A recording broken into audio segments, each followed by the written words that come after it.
Hello student, स्वागत है आप सभी का हमारे JSR ट्यूटोरियल फार्मेसी पर। दोस्तों, आज हम बात करेंगे डी फार्मा सेकंड ईयर के original paper drug store and business management का 2019 का जो ओरिजिनल पेपर था उसके बारे में।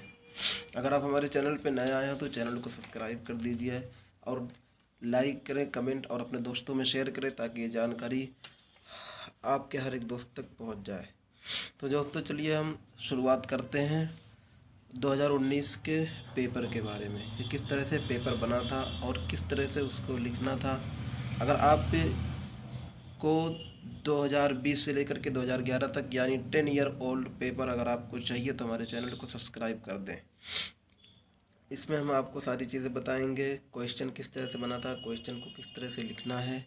दोस्तों चलो शुरू करते हैं। सबसे पहले देखते हैं हम drug store and business management के पहला question, attempt any two of the following, यानी 3 क्वेश्चन होंगे और इसमें से 2 क्वेश्चन आपको करने होंगे। पहला क्वेश्चन है right the definition of commerce and gives its function, यानी डिफिनेशन लिखना है कॉमर्स के और कॉमर्स के फंक्शन लिखना है, कॉमर्स के क्या क्या काम होते हैं। आप इस तरह आंसर डालेंगे, आंसर के बाद बीच में हेडिंग डालेंगे कॉमर्स, कॉमर्स की डिफिनेशन लिखिएगा। उसके बाद कॉमर्स के जो फंक्शन होते हैं, hindrance of person, hindrance of place, hindrance of time, hindrance of exchange, hindrance of risk, hindrance of knowledge, इन सब को ऐसे आप जो है ये छः हैं। कॉमर्स के फंक्शन जो है 6 हैं और इनके 6 के बारे में थोड़ा थोड़ा आपको लिखना होगा कि हिंड्रेंस ऑफ पर्सन क्या होता है, हिंड्रेंस ऑफ प्लेस क्या होता है, हिंड्रेंस ऑफ टाइम क्या होती है। इनके बारे में 2-2, 3-3, 4-4 लाइन आपको जितना याद हो उतना लिखना होगा। उसके बाद यहाँ पे आपका पहला क्वेश्चन जो है कंप्लीट हो जाएगा। फिर दूसरा क्वेश्चन देखते हैं, क्वेश्चन नंबर 1 के बी को, what is the sole proprietorship, give it advantage and disadvantage. ये 2020 में भी ये क्वेश्चन पूछा गया है। सोल प्रॉपर्टीज क्या है और गिव इट एडवांटेज और डिसएडवांटेज, इसके एडवांटेज क्या है और डिसएडवांटेज क्या है। तो सोल प्रोप्राइटरशिप बिजनेस वो बिजनेस है जो एक आदमी अकेला बिजनेस करता है, जैसे मेडिकल स्टोर हो गया, अकेले कौन फॉर्चूनर की दुकान हो गई। इन सब के बारे में पूरा सोल प्रोप्राइटरशिप बिजनेस होता है क्या, इसके बारे में लिखना है और उसके एडवांटेज क्या हैं, जितने भी प्रॉफिट होगी। अगर एक आदमी अकेला सोल्व कर रहा है तो उसको पूरा प्रॉफिट होगा। एडवांटेज क्या है जो है कि उसका अगर कोई लॉस होगा तो उसे ही चुकाना पड़ेगा अकेले ही। तो ये डिसएडवांटेज और एडवांटेज भी लिखने होंगे। यहाँ पे आपका दूसरा क्वेश्चन भी जो है कंप्लीट हो जाएगा। देखिए सोल प्रॉपर्टीज बिजनेस मैंने लगा रखा है, बीच में इसकी डिफिनेशन लिखनी होगी, एडवांटेज ऑफ सोल प्रॉपर्टीशिप और डिसएडवांटेज ऑफ सोल प्रॉपर्टीशिप। इस तरह से हेडिंग डाल करके आपको जो है इनके बारे में लिखना होगा। फिर यहाँ पे आपका दूसरा क्वेश्चन भी कंप्लीट हो जाता है। उसके बाद फिर आपको लिखना होगा क्वेश्चन नंबर 1 के सी को, explain about the different function of wholesaler, यानी फंक्शन ऑफ होलसेलर को बयान करना है। फंक्शन ऑफ होलसेलर को आपको वहाँ पे लिखना है। क्वेश्चन नंबर पहले के सी में 3 क्वेश्चन पूछेंगे, इसमें से आपको 2 लिखने होंगे। तीसरा क्वेश्चन है फंक्शन ऑफ होलसेलर, होलसेलर के फंक्शन क्या है, assembling, dispersion, warehousing, transportation, financing, ये सारे होते हैं क्या, होलसेलर के फंक्शन होते हैं कि होलसेलर के क्या क्या काम है। यहाँ पे देखिए आपको साइकिल बनी हुई मिल जाएगी, यहाँ पे स्ट्रक्चर बना हुआ मिल जाएगा कि होलसेलर के फंक्शन का। और guarding and packaging, pricing, risk taking, ये 8 जो है होते हैं होलसेलर के फंक्शन होते हैं। यहाँ पे आप देख सकते हैं स्टोरेज ऑफ गुड्स से और प्राइसिंग, डिस्ट्रीब्यूशन है ना, financing, risk taking, guarding, collection of goods. इस तरह से अगर आप इसका जो है वो लेआउट भी बना देते हैं तो अच्छे खासे नंबर मिल जाएंगे। इसके बाद फिर आप देखते हैं दूसरा क्वेश्चन, अटेम्प्ट यानी टू द फॉलोइंग, यानी इसमें से दूसरा क्वेश्चन पे 5 क्वेश्चन पूछे, इसमें हम दूसरा क्वेश्चन देखते हैं। दूसरे क्वेश्चन का जो ए है उसको देखते हैं, write the factor affecting the selection of site of a drug store, यानी ये देखना है फैक्टर इफेक्टिंग और selection of site of a drug store, यानी किसी और ड्रग स्टोर को ओपन करने के लिए जो है उसका साइट भी देखना होता है। जैसे आंसर में देखेंगे आप, business, low quality, hospital, developing area, parking, drug store, populated area, follow up traffic, ये सब लिखना होगा। इस सब के बारे में बिजनेस, लोकेलिटी, इतना मतलब 7 से लिखने के बाद भी उसके बाद फिर आपको जो है यहाँ पे एक एक के हेडिंग डाल करके एक एक के बारे में लिखना होगा कि क्या क्या इनके अंदर आते हैं। ठीक है, यहाँ पे आपका दूसरे क्वेश्चन का ए भी कंप्लीट हो जाएगा। उसके बाद फिर question number B, question number 2 का B, write a note on the ABC technique of inventory control. यानी ये भी 2020 में, ये भी क्वेश्चन 2020 में फिर रिपीट किया गया था और 2019 में भी पूछा है। और आगे भी मैं जो है इसी तरह से वीडियो जो है आप बना करके आप तक शेयर करता रहूँगा। बस आपका काम यह है कि हमारे चैनल को सब्सक्राइब करके रखें, लाइक करें, कमेंट करें। मैं आपको 2011 तक यानी 10 ईयर ओल्ड के सारे वीडियोस, सारे क्वेश्चन आप तक शेयर करूँगा। आप लोग चैनल को सब्सक्राइब करके रखें ताकि जो है हमको वीडियो बनाने में आसानी हो। तो आप देखें, write a note on the ABC technique of inventory control, यानी answer always better control ABC analysis. यानी ये क्या कहते हैं कि ABC एनालिसिस, यानी जो भी प्रोडक्ट आ रहा है उसके कैटेगरी होते हैं। जैसे कोई महंगा प्रोडक्ट है, उसमें प्रॉफिट कम है ना। यहाँ पे आप देख सकते हैं ABC analysis, category A high value inventory item, category B है ना, category C low value inventory items जो है। यहाँ पे आप दूसरे स्ट्रक्चर में देख सकते हैं कि कैटेगरी और परसेंटेज ऑफ बजट है ना, परसेंटेज ऑफ मेडिसिन ऑर्डर्स है। उसके बाद यहाँ पे आपका ये भी क्वेश्चन कंप्लीट हो जाएगा। फिर दूसरा क्वेश्चन, आप क्वेश्चन 2 का सी देखेंगे, what are the ideal properties of a good salesman.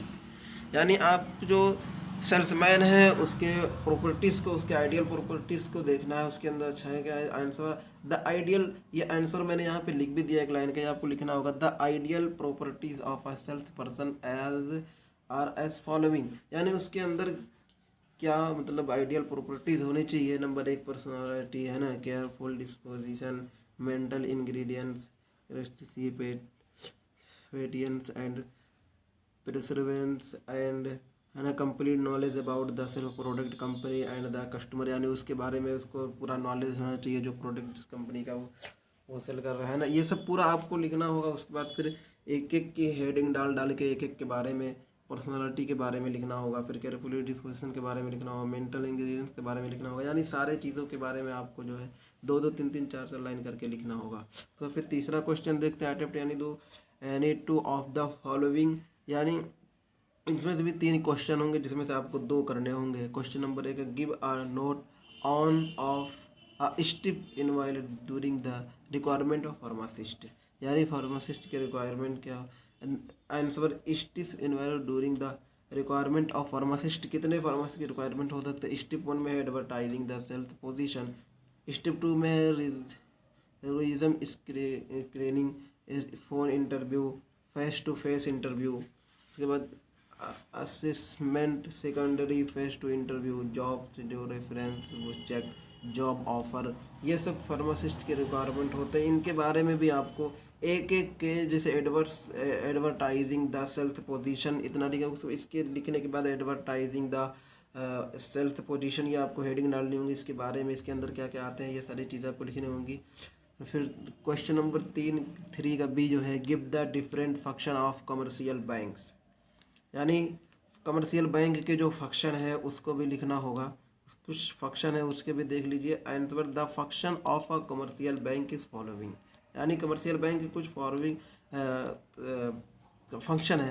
Number 1 है प्राइमरी फंक्शन, नंबर 2 है सेकेंडरी फंक्शन। अब ये प्राइमरी फंक्शन और सेकेंडरी फंक्शन होते क्या, इनमें कौन कौन से आते हैं। नंबर 1 प्राइमरी फंक्शन में आपका आता है एक्सेप्ट डिपॉजिट और provided ion and advance, loan and advance, provided loan and advance, यानी लोन एडवांस, क्रेडिट कैश के बारे में आता है। ये प्राइमरी फंक्शन में आता है। और इसके एक्सेप्ट डिपॉजिट जो है ये आपको हेडिंग डाल करके इसके बारे में भी लिखना होगा, या आप बुक में देख लेंगे। Two secondary function, secondary function में क्या आता है, डिस्काउंटिंग बिल्स ऑफ एक्सचेंज है ना, overdraft facility, purchasing and selling of the securities, locker facilities, buying and together the credit. ये सब आपके जो है सेकेंडरी फंक्शन में आता है। इनके बारे में भी डिस्काउंटिंग बिल ऑफ एक्सचेंजेस का भी हेडिंग डाल करके ये ई तक के जो है इनको भी आपको थोड़ा थोड़ा 3-3, 4-4 लाइन करके लिखना होगा। आप बुक से पढ़ लेंगे। ये क्वेश्चन है, क्वेश्चन इस तरह से जो है पूछा गया, तो इस तरह से आपको उसका उत्तर लिखना होगा, आंसर लिखना होगा। क्वेश्चन नंबर 3 का C, explain the codification method used in a drug store. यानी आंसर कोडिफिकेशन क्या है। कोडिफिकेशन एक्सप्लेन, कोडिफिकेशन को एक्सप्लेन करना है और उसकी use in a drug store, drug store का क्या यूज है, मेथड क्या है, ये यूज़ करना, attempt any two of the following, इसका मतलब कॉडिफिकेशन का जब पूरा हो जाएगा उसको, उसका पूरा थोड़ी सी जो है डिफिनेशन उसका यूज लिखना होगा। उसके बाद फिर चौथा क्वेश्चन आप देखते हैं, attempt any two of the following, यानी question number 4, write a note on convention of accounting. Answer accounting concept. Accounting concept में क्या है, going concern, consistency, prudence, matching और एक्यूरेंस। ये मैं क्या कर रहा हूँ स्टूडेंट की जो है, पहले आपका क्वेश्चन लिख दे रहा हूँ, उसके बाद फिर थोड़ा सा आंसर क्वेश्चन लिख दे रहा हूँ, फिर उस क्वेश्चन के अंदर कौन सी हेडिंग रहेगी मैं सिर्फ हेडिंग बताता हुआ चल रहा हूँ, और हेडिंग के अंदर क्या लिखना है वो आपको खुद से पढ़ना होगा। तो गोइंग कॉन्सर्न, इसका भी हेडिंग डाल करके आपको जो उसके बारे में 3-3 4-4 लाइन लिखनी होंगी। उसके बाद ये आप देख सकते हैं जो क्वेश्चन नंबर 4 का B, what do you mean by cash book. आप आंसर कैश बुक के बारे में, कैश बुक के ये पूरा जो है एग्जाम्पल ऑफ कैश बुक, ये पूरा जो है मैंने स्ट्रक्चर बना रखा है इसका, ये सेट कर रखा हूँ, आप इसको जूम करके जो है देख सकते हैं। क्वेश्चन नंबर 4 का C, write a note a leather. Answer attempt any, मतलब क्या है, write a note on leather, leather के बारे में भी लिखना होगा, छोटा सा उसका नोट, उस लेदर बुक जो होती है उसके बारे में लिखना होगा खाता है। फिर 5वां क्वेश्चन देखते हैं, attempt any four of the following, यानी ये 5वां क्वेश्चन आपका आखिरी क्वेश्चन, इसमें थोड़ा थोड़ा सा लिखना होगा। इसमें भी जो है 2 2 चाहे 5 हैं, इसमें से आपको चार लिखने होंगे, या बैलेंस शीट है, बजटरी कंट्रोल है, फाइनेंशियल प्लानिंग है, सेल्समैनशिप है, मेल ऑर्डर सिस्टम है। ये बैलेंस शीट है, बैलेंस शीट मैंने दो दो 2020 का क्वेश्चन पेपर है उसमें भी पूछा गया था, तो उसमें मैंने उसका पूरा जो है बैलेंस शीट का जो है वो चार्ट ही डाल रखा है। बजटरी कंट्रोल के बारे में लिखना होगा आपको, फाइनेंशियल प्लानिंग के बारे में लिखना होगा, सेल्समैनशिप हेडिंग डाल करके उसके बारे में लिखना होगा। जब ये क्वेश्चन मतलब इस पूछता है इसके बारे में, तो मेल ऑर्डर सिस्टम, ये जो ऑनलाइन जो है अपना ऑनलाइन जो भी ऑर्डर करते हैं अब तो आप, या फार्मेसी लाइन में भी देख सकते हैं, मेडिसिन नेटमेड वगैरह से जो है मेल ऑर्डर सिस्टम की वजह आता है। थैंक यू स्टूडेंट, जो है सब्सक्राइब माय यूट्यूब चैनल जैसा ट्यूटोरियल फार्मेसी।